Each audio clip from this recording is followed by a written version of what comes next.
بسم اللہ الرحمن الرحیم الصلاۃ والسلام علیک یا رسول اللہ وعلی آلک و اصحابک یا نور اللہ۔ ایمان تازہ کر دینے والا درود پاک کا سچا واقعہ۔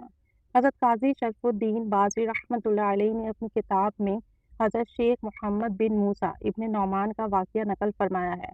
شیخ ابن نعمان نے فرمایا کہ ہم حج سے واپس آ رہے تھے، قافلہ رواں دواں تھا کہ مجھے راستے میں حاجت پیش آئی اور میں اپنی سواری سے اترا، پھر مجھ پر نیند غالب ہو گئی اور میں سو گیا، اور جب بیدار ہوا اس وقت سورج غروب ہونے کو تھا۔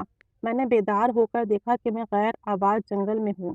میں بڑا خوف زدہ ہوا، تنہائی تھی، ویرانہ تھا، اندھیرا تھا اور ایک طرف کو چل دیا، لیکن مجھے معلوم نہیں تھا کہ کہاں جانا ہے، راستہ بھی معلوم نہیں تھا، اندھیرا بھی ہو چکا تھا، تو اس وجہ سے پریشانی اور خوف غالب آ چکا تھا کہ کیا کیا جائے، کہ کس طرف جانا ہے۔ اور ادھر رات کی تاریکی چھا گئی، کہنے لگی کہ مجھ پر اور بھی زیادہ خوف اور دہشت طاری ہوئی۔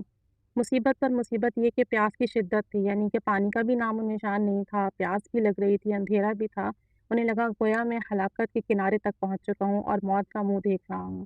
زندگی سے نا امید ہو کر رات کی تاریکی میں یوں ندا دی، یا محمد، یا محمد، یا رسول اللہ، یا حبیب اللہ، میں آپ سے فریاد کرتا ہوں، میری فریاد رسی کیجیے۔ میں نے ابھی یہ کلام پورا بھی نہ کیا تھا کہ میں نے آواز سنی، ادھر آؤ، یعنی ابھی وہ پکار ہی رہے تھے کہ انہیں آواز آئی، ادھر آؤ۔ جس طرف سے آواز آئی میں نے اس طرف دیکھا تو دیکھا ایک بزرگ ہے، انہوں نے میرا ہاتھ تھام لیا۔ بس ان کا میرے ہاتھ کو تھامنا تھا، نہ تو کوئی تھکاوٹ رہی، نہ پریشانی، نہ پیاس۔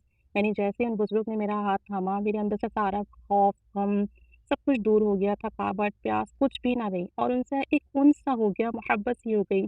پھر وہ مجھے لے کر چلے، چند قدم کے فاصلے تھے کہ سامنے ہی مجھے وہ حاجیوں کا قافلہ دکھ رہا تھا، اور امیر قافلہ نے آنکھ روشن کی ہوئی تھی اور وہ قافلے والوں کو آواز دے رہا تھا۔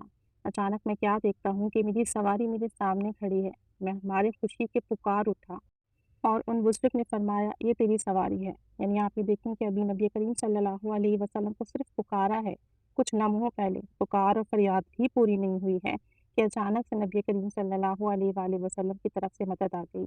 پھر ان بزرگ نے مجھے اٹھا کر سواری پر بٹھا کر چھوڑ دیا اور وہ واپس ہونے پر فرمانے لگے، جو ہمیں طلب کرے اور ہم سے فریاد کرے ہم اسے نامراد نہیں چھوڑتے۔ اس وقت مجھے پتہ چلا کہ یہی تو حبیب خدا صلی اللہ علیہ وآلہ وسلم ہے، یہی تو امت کے والی ہیں اور امت کے غمخوار ہیں، صلی اللہ تعالی علی محمد صلی اللہ علیہ وآلہ وسلم۔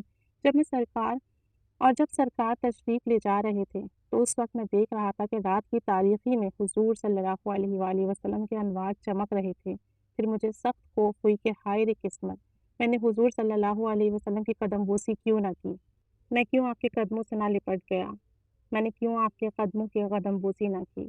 اللہ عز و جل کرم فرماتا ہے، اللہ عز و جل رحم فرماتا ہے درود پاک پڑھنے والے کو، اور جو شخص درود پاک پڑھتا ہے نا، جب وہ مصیبت میں ہو، نبی کریم صلی اللہ علیہ وآلہ وسلم کو پکارے تو نبی کریم صلی اللہ علیہ وسلم نگاہ کرم فرماتے ہیں۔ سوچیں ہم کتنے خوش قسمت ہیں، ہمارے آقا کتنے مہربان ہیں، ہم سب پر کتنی شفقت فرماتے ہیں کہ ہم آقا کو پکارتے ہیں اور آقا جان ہم پر نوازش عطائیں کرتے ہیں، ہماری مدد فرماتے ہیں۔ سوچو ان بزرگ کا حال، جنگل میں آدھی رات میں کیا حال ہوگا، اور کیسے صرف ایک پکار پر نبی کریم صلی اللہ علیہ وسلم نے مدد فرمائی۔